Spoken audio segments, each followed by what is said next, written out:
but we're very clear we really want you, yes, to be happier, but we have the desire to help you be holier.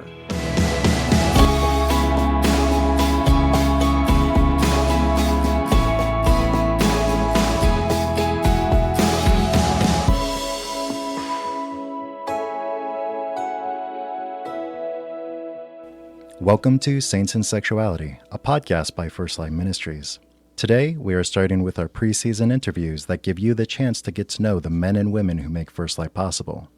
Joining us today is FirstLight's Executive Director, Sean Maney. Sean, welcome to the program. Nice to be here.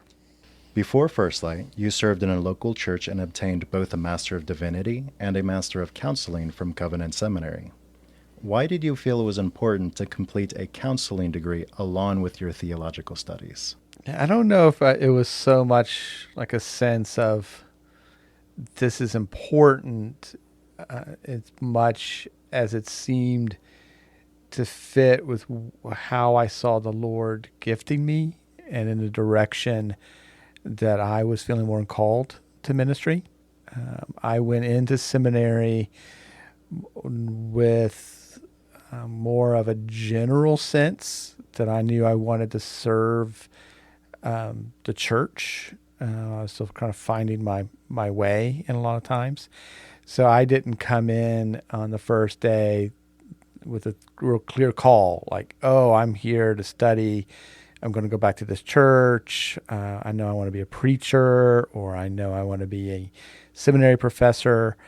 I just had more of a thought of, I think I want to be in ministry, see what this might be like, and see how the Lord might use that.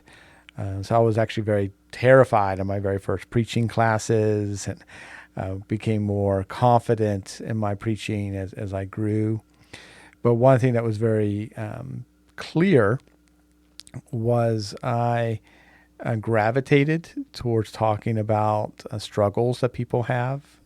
I was a fairly late Christian convert, so I became a believer in college. And so thinking about how people struggle with maybe depression, or if they've had history with substance abuse, I resonated more with some of that.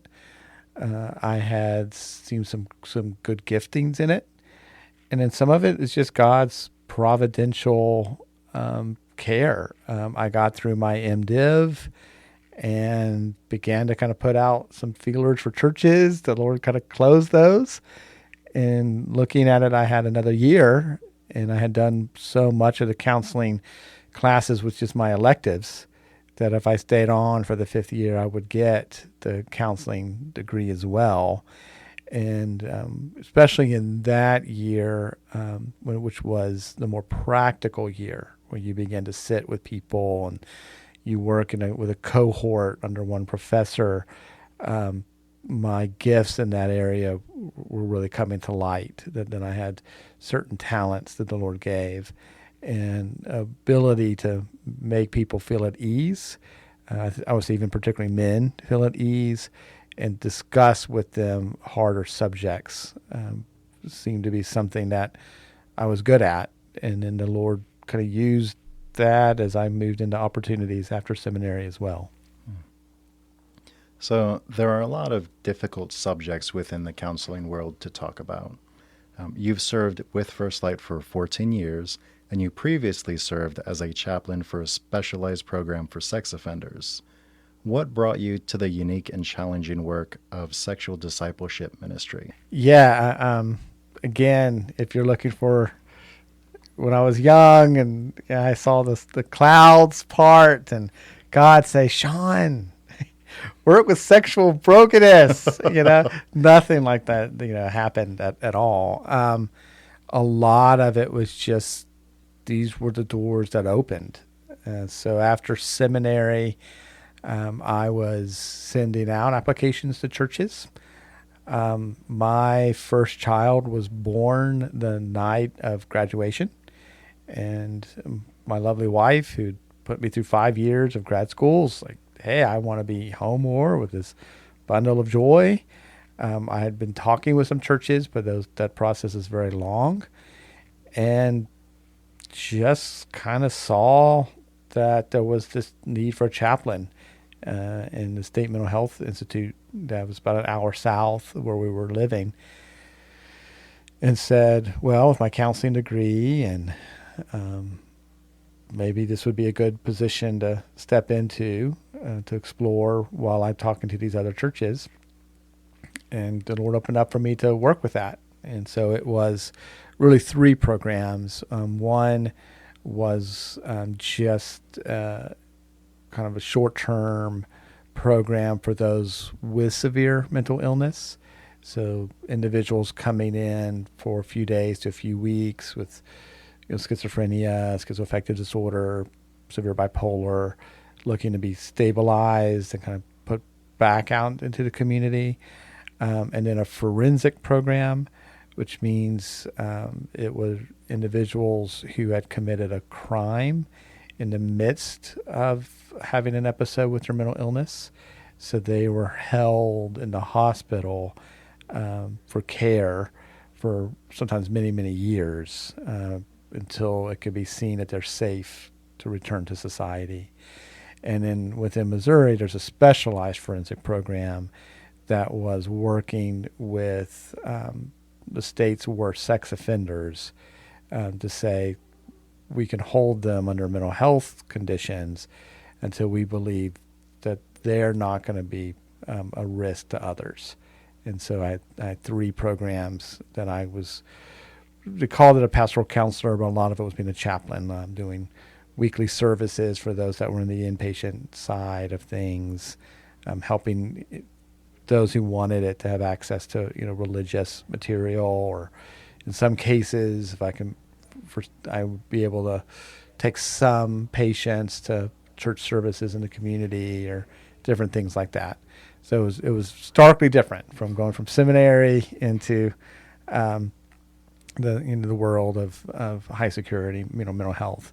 I was just there for 2 years.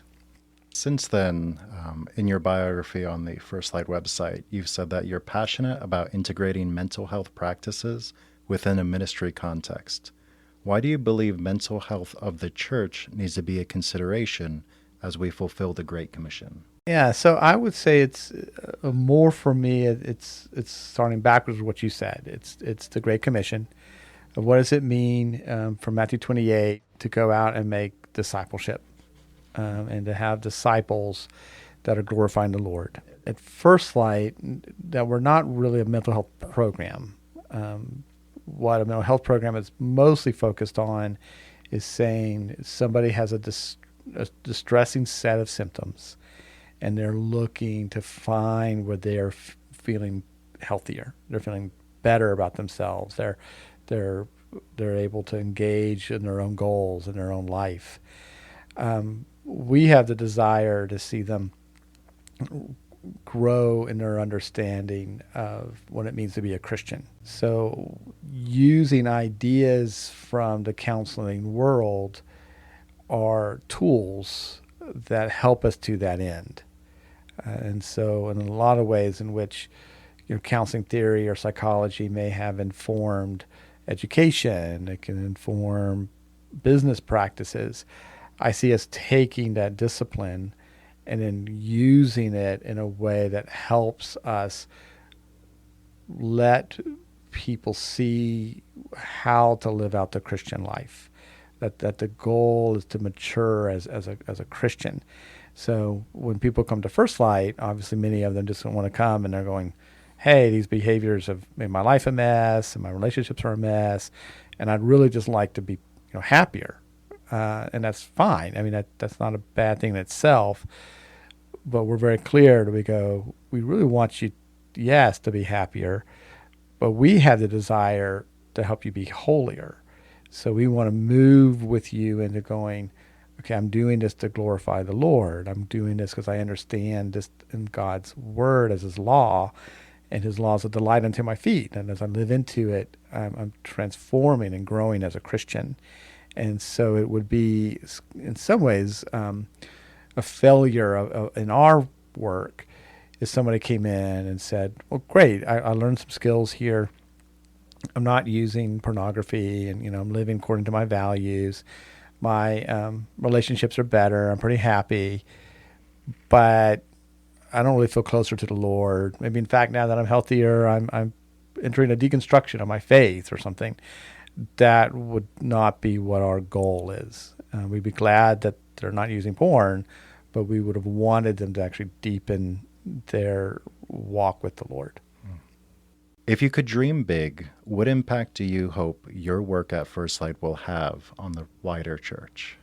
Yeah, my hope for the impact of First Light on the wider church. I guess the greatest hope would be just that a ministry like First Light doesn't have to exist. I would love it if we got to a place, even if just as a whole.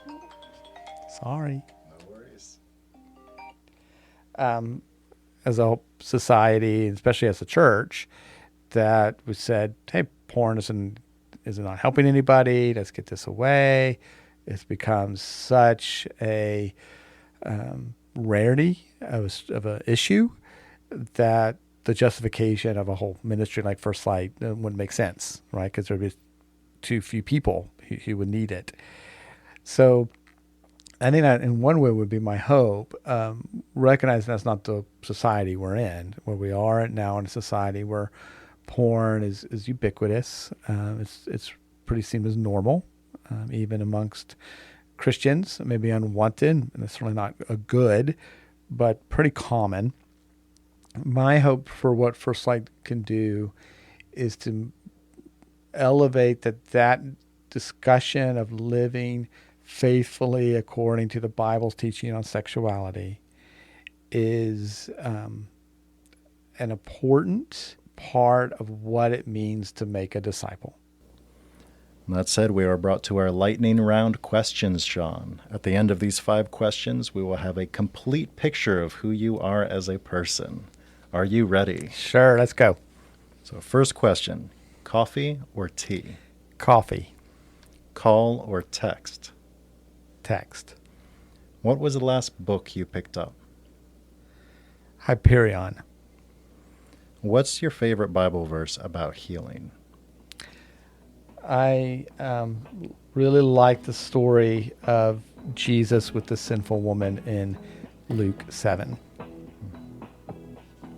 And lastly, what little thing in life brings you joy? My kids when they're smiling. And Sean, you have done it. Thank you for coming on the program.